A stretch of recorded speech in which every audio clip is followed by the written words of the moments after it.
Selamat siang.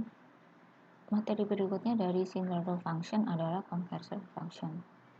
Di sini yang dikonversi adalah tipe datanya. Nah, conversion function di sini itu dibagi menjadi dua. Ada yang implisit, ada yang eksplisit. Nah, apa bedanya antara implisit dan eksplisit? Implisit itu adalah ketika Oracle itu langsung mengkonversi tipe data dari kolom-kolom yang kita tampilkan di klausa select. Jadi misalkan kita langsung ambil contoh ya, query seperti ini. Ada select gaji first name adalah salary from employees. Nah, di sini kolom salary itu tipe datanya adalah number, adalah angka. Nah, ketika ditampilkan outputnya dengan menggunakan klausa select ini, salary yang ditampilkan itu secara implisit ya berubah menjadi string, berubah menjadi varchar. Begitu pula dengan query yang kedua, di sini ada select first name hire date from employees. Hire date-nya ini tipe datanya adalah tanggal. Nah, di sini Oracle secara implisit langsung mengkonversi tipe datanya hire date menjadi varchar. Kemudian untuk eksplisitnya, jadi bagaimana mengkonversi tipe data secara eksplisit adalah dengan kita menggunakan fungsi konversi tipe data. Nah, di sini Anda bisa perhatikan ya, ada ketentuan untuk mengkonversi tipe data itu kita mengacu pada tipe data karakter. Ketika tipe data karakter itu mau dikonversi menjadi tipe data number di sini, nah itu kita menggunakan fungsi toNumber. Kalau misalkan tipe data karakter mau dikonversi menjadi tanggal, itu kita menggunakan fungsi tanggal. Nah, sebaliknya dari tipe data number dan tipe data date mau kita konversikan ke tipe data karakter, maka kita menggunakan fungsi toChar. Nah, di sini dari tanggal dikonversi ke number itu tidak ada dan tidak bisa. Nah, contoh penggunaannya bagaimana? Contoh penggunaannya seperti ini.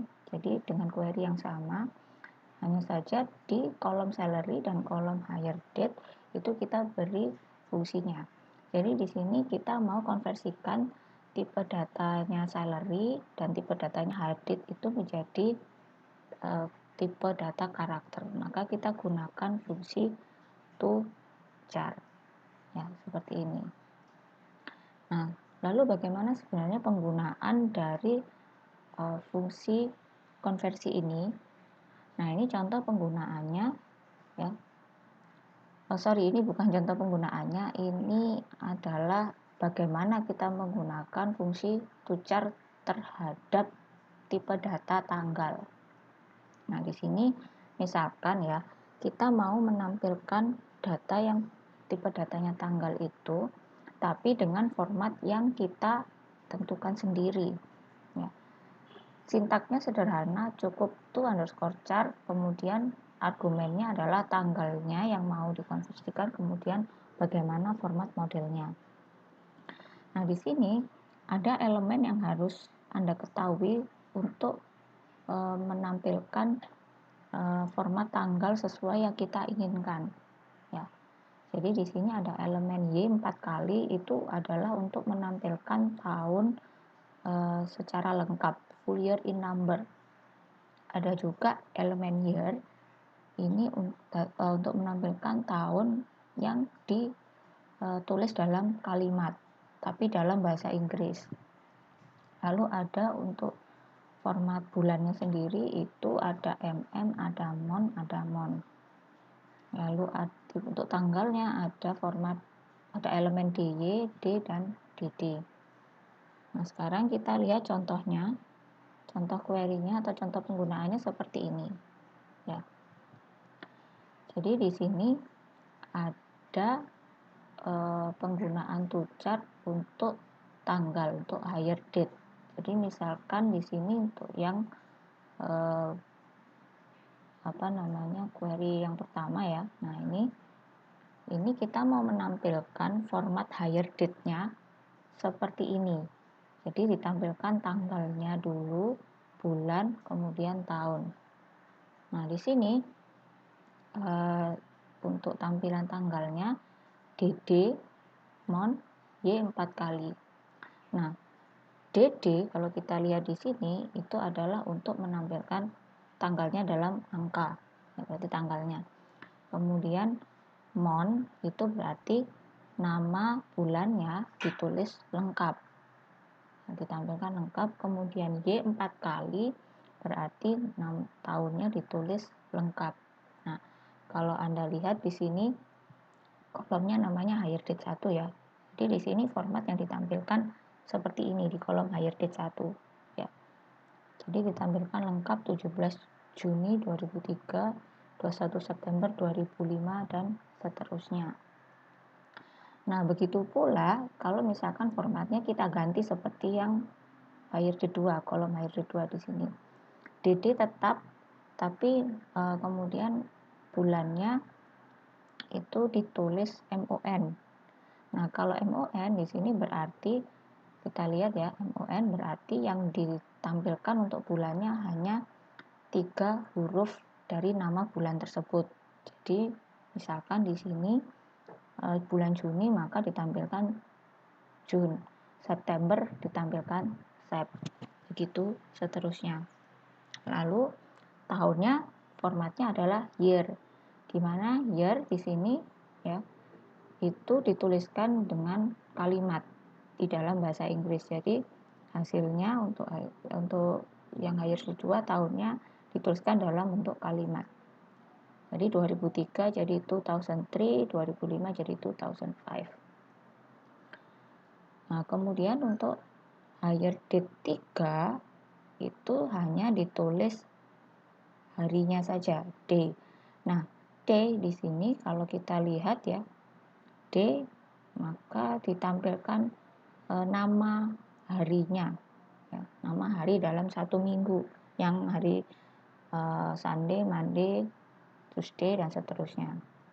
Nah, di sini di hire date 3 di kolom hire date 3 di sini hanya menampilkan hari maka ditampilkan harinya saja. Nah, ini Tuesday, Wednesday, Saturday dan seterusnya. Kolom yang terakhir adalah hire date 4. Nah, di sini formatnya yang ditampilkan seperti ini. Jadi ada DY, nah kemudian ada DD, lalu strip MM, strip YY. Nah, DY di sini kita lihat DY itu apa? DY itu berarti yang ditampilkan adalah nama hari, tapi hanya 3 huruf awal dari nama hari tersebut. Nah, jadi contohnya seperti ini. Tuesday jadi hanya to, wet, ya, saat dan seterusnya. Kemudian, nah di sini MM berarti kita menampilkan bulannya, ya. MM di sini menampilkan bulannya dalam bentuk angka 2 digit. Ya, berarti di sini Anda bisa lihat, nah tadi bulan Juni bulan 6 maka ditulisnya 06. Lalu untuk tahun dia hanya diambil 2 digit belakangnya tahun. Ya, berarti dia hanya ya ini 03 2003 diambil belakang 2 digit di belakang yang di belakang tahun 03 2005 hanya diambil 05. Nah, sekarang kita coba query-nya di Oracle ya. Jadi tadi langsung saya copy aja di sini. Kita jalankan. Ya. Karena kita menggunakan command prompt jadi hasilnya tidak seberapa kelihatan, tapi bisa dilihat ya sudah sekilas lah ya, meskipun nggak kelihatan. Jadi sudah ditampilkan hire date 1, hire date 2 nya, kalau saya salah hire date 1 ini hire date 4 ya, yang seperti ini. Nah, sekarang bagaimana penggunaan fungsi to chart terhadap angka. Jadi kalau tadi tanggalnya adalah kita mengubah format tanggalnya untuk yang ditampilkan. Nah, sekarang to chart bagaimana kita membuat format angka yang ingin ditampilkan. Ya. Jadi di sini yang elemen-elemen yang perlu diperhatikan ya, ada angka 9 itu merepresentasikan sebuah angka ya. Jadi kalau misalkan di situ ada angka 1000 gitu ya, berarti nanti 9-nya ada, angka 9-nya itu merepresentasikan sebuah angka. Jadi kalau ada angka 1000 maka 9-nya ditulis 4 kali. Lalu kalau kita memberikan nilai 0 maka dipaksakan ada nilai 0 yang harus ditampilkan. Kemudian ada elemen simbol dolar di sini. Kemudian L ini adalah untuk floatnya local currency. Kemudian titik ini berarti adalah desimal, koma itu berarti ribuan. Jadi jangan kebalik ya. Jadi saya ulangi, titik untuk desimal dan koma itu untuk ribuan. Nah, contoh penggunaannya bagaimana? Kita bisa lihat di sini ya. Nah, sekarang kita mau mengubah format tampilan dari kolom salary. Ya, Anda bisa lihat di sini yang pertama salary 1. Nah, ini kita mau menampilkan nama salary-nya, tapi formatnya seperti ini. Jadi formatnya diberi bintang 99,999,00. Maksudnya apa? Maksudnya adalah yang kita tampilkan itu nanti seperti ini ya. Jadi contohnya di sini 24.000. Nah, 24.000 kita kalau salary aslinya kan nggak ada komanya, tidak susah melihat ini ribuan atau seratusan ya. Jadi supaya kita bisa supaya enak dibaca tampilannya, maka formatnya di sini diberi tanda dolar, kemudian yang ribuan itu dipisahkan dengan koma di sini.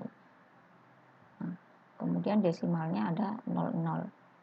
Nah, 00-nya di sini itu tadi adalah 00-nya itu dipaksakan harus ada. Jadi 24.000 ini dan 17.000, 9.000 semuanya dalam salary 0,00-nya itu harus ditampilkan semua.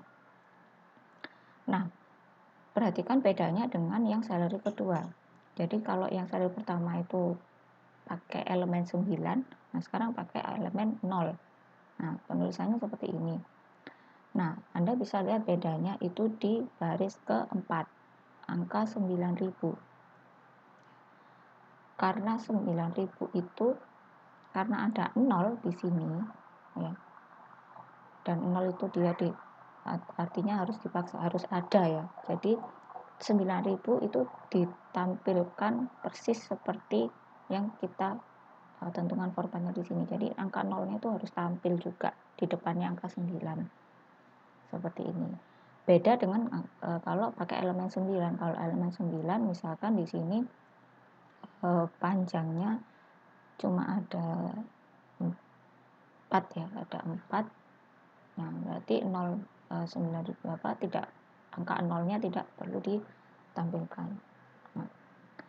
Nah, jumlah angka ini ya, 9-nya ada 5 di sini, 0-nya juga ada 5. Nah, ini 5 karakter ini adalah panjang maksimalnya. Jadi kalau misalkan di situ ada angka 100.000, dia nggak bisa ditampilkan. Nah, tampilannya adalah bentuk bintang-bintang. Sekarang kita akan coba dulu ya.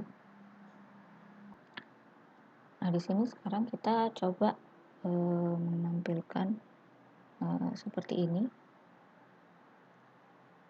Ini kayaknya ada yang nggak pas ini ya, sebentar.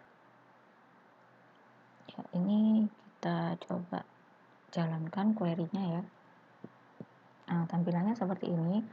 Jadi yang salary 1 itu formatnya ribuannya dipisahkan dengan koma. Lalu yang salary 2 karena ada elemen 0 maka ketika di depannya itu terdiri dari, di depan ribuannya itu ada 2 digit, maka 0-nya dipaksakan muncul.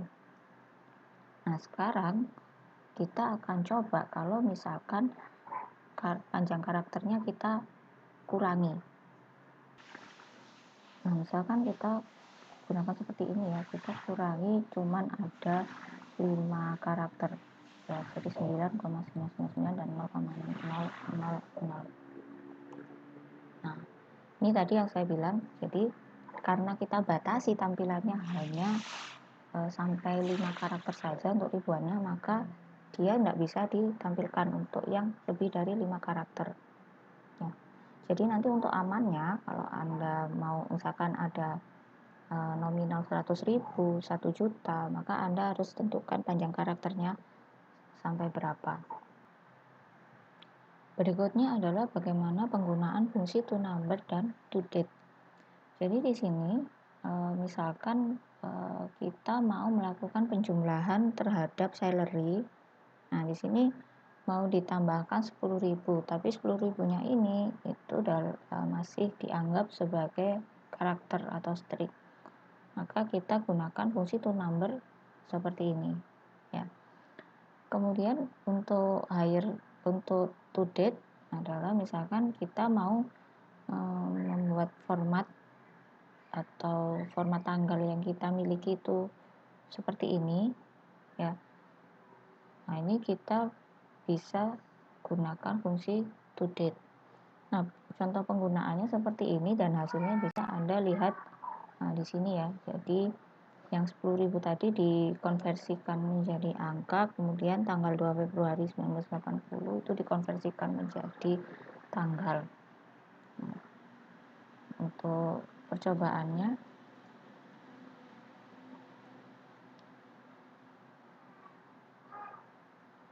seperti ini.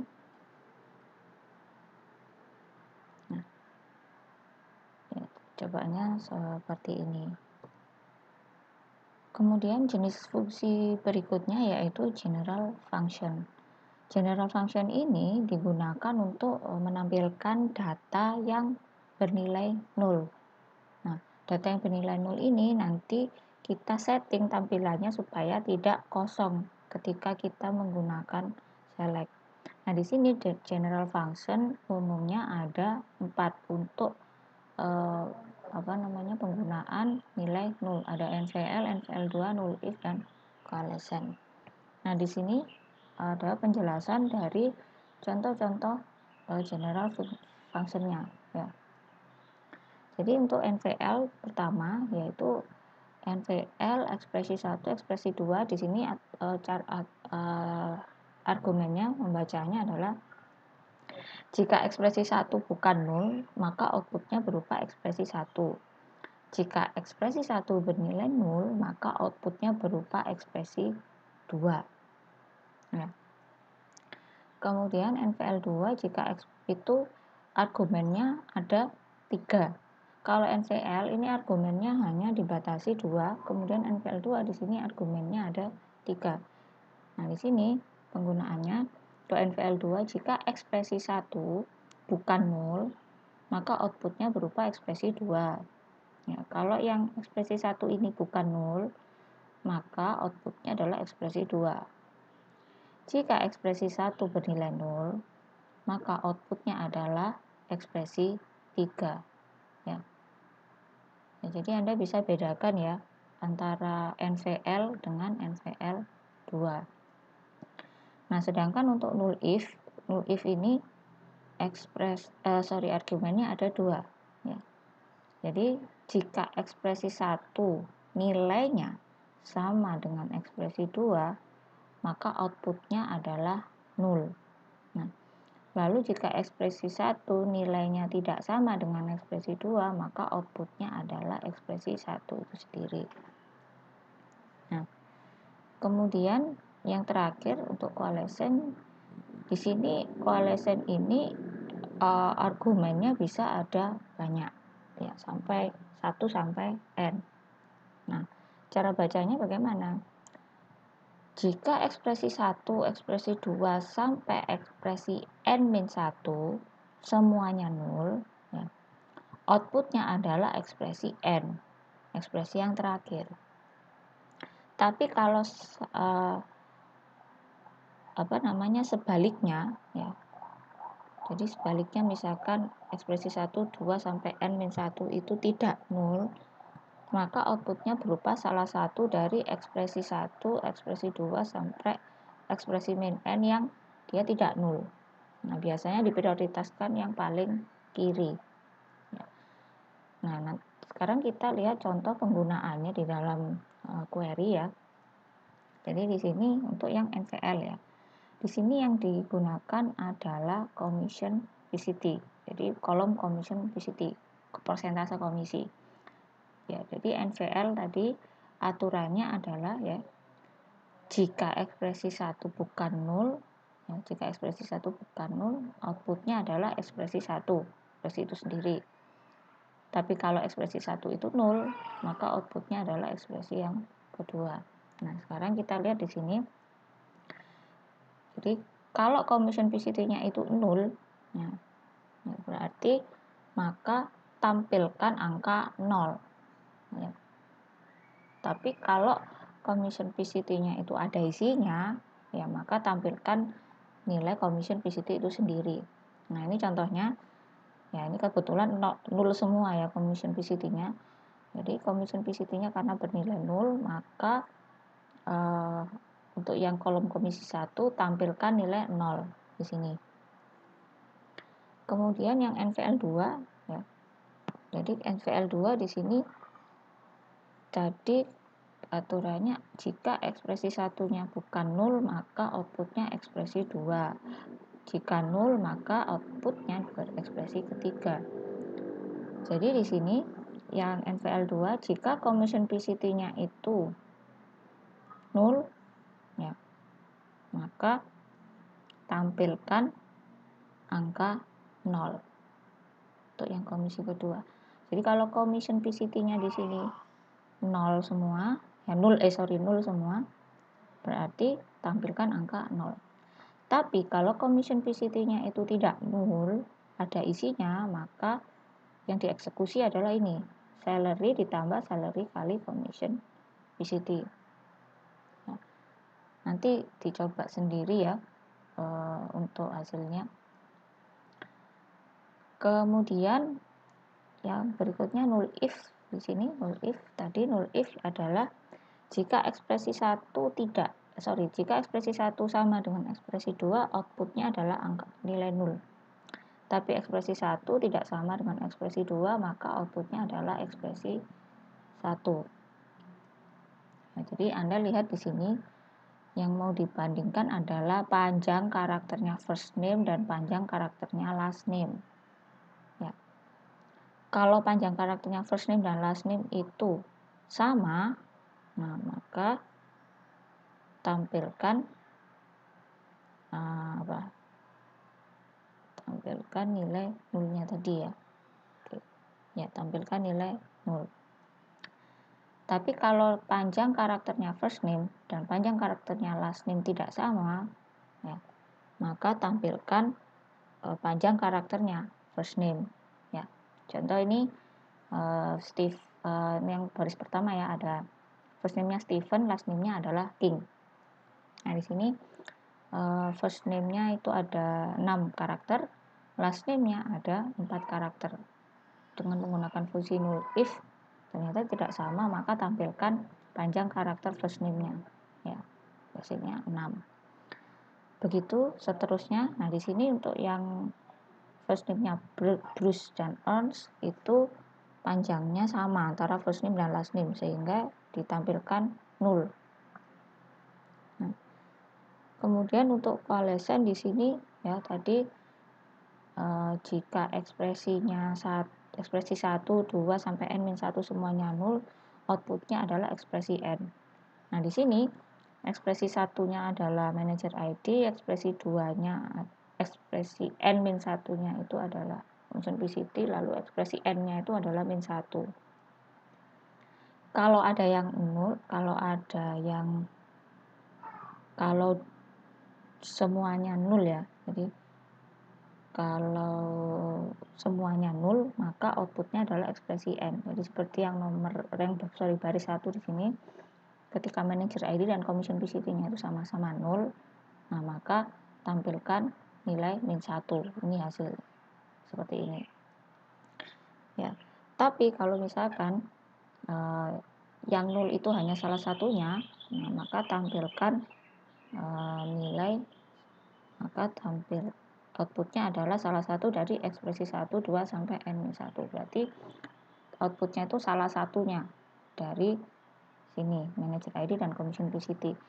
Nah, karena commission PCT-nya itu 0, maka yang ditampilkan adalah manager ID-nya. Ini seperti yang baris kedua, manager ID-nya 100, commission PCT-nya 0, hasilnya yang ditampilkan adalah manager ID yang 100. Nah, ini berikut contoh penggunaannya ya. Kita coba di Oracle-nya. Nah, hasilnya seperti ini. Ya, hasilnya kurang bagus. Nanti silakan Anda coba sendiri query-nya. Materi terakhir yaitu tentang conditional expression. Nah, conditional expression itu biasanya kalau kita digunakan untuk logika if then else. Nah, di sini penggunaan untuk logika if then else itu ada dua metode. Ada case expression dan decode function. Keduanya ini fungsinya sama-sama untuk logika if then else, tetapi yang membedakan hanya sintaknya saja. Nah, untuk yang case expression itu sintaknya seperti ini, lumayan panjang ya. Jadi case expression ini nanti kolom apa yang mau diberi logika if then else-nya dan seterusnya. Nah, contoh penggunaannya seperti ini ya. Jadi di sini query-nya itu misalkan ya, kita mau menampilkan data berikut ini, tapi ada kondisi di mana kalau job ID-nya itu IT Proc, maka salary-nya itu ditambah 10%. Kalau job ID-nya kemudian kalau job ID-nya itu adalah SD Clerk, maka salary-nya ditambah 15%. Dan kalau job ID-nya adalah SREP, maka salary-nya ditambah 20%. Selain 3 job ID ini, maka tampilkan salary-nya seperti biasa. Nah, sekarang kita coba query-nya. Nah, sekarang ini sudah saya tuliskan query-nya ya. Sekarang kita coba hasilnya ya. Nah, ini hasilnya ya. Jadi kalau tadi ya job ID-nya adalah IT Proc, maka salary-nya itu ditambah 10%. Kita lihat ada nggak IT Proc. Oh, ini yang kelihatan SREP ya. Jadi kalau SREP tadi SREP tadi kalau job ID SREP maka salary-nya ditambah 20%. Nah, ini kelihatan di sini yang SREP salary-nya sudah bertambah sebesar 20%. Nah, kemudian yang lain tadi SD Clerk tadi tambahnya 15% ya, yang SD Clerk salary-nya bertambah jadi 15%. Selain itu ya, selain 3 job ID tadi salary-nya sama ya, jadi ini tetap statement 7.900 tetap 7.900. Nah, sekarang untuk penggunaan decode function sintaknya seperti ini ya. Outputnya sama pada outputnya mestinya sama nanti. Jadi sintaknya seperti ini. Jadi kalau pakai case expression itu dia lebih panjang, tapi kalau pakai decode function ini lebih ringkas. Jadi ada argumennya dari decode function di sini, kemudian dipisahkan dengan koma-koma. Jadi sama cara bacanya. Kalau job ID-nya IT Proc, maka salary-nya tambah 10%, SD Clerk ditambah 15%, SREP ditambah 20%. Selain dari 3 ini, maka tampilkan salary-nya. Sekarang kita akan coba query-nya. Nah, ini query-nya sudah saya ketikkan. Nah, kita jalankan. Harusnya hasilnya sama dengan menggunakan case expression. Ya, hasilnya sama. Jadi, nah seperti ini. Jadi selain 3 job ID tadi, salary-nya ditulis tetap.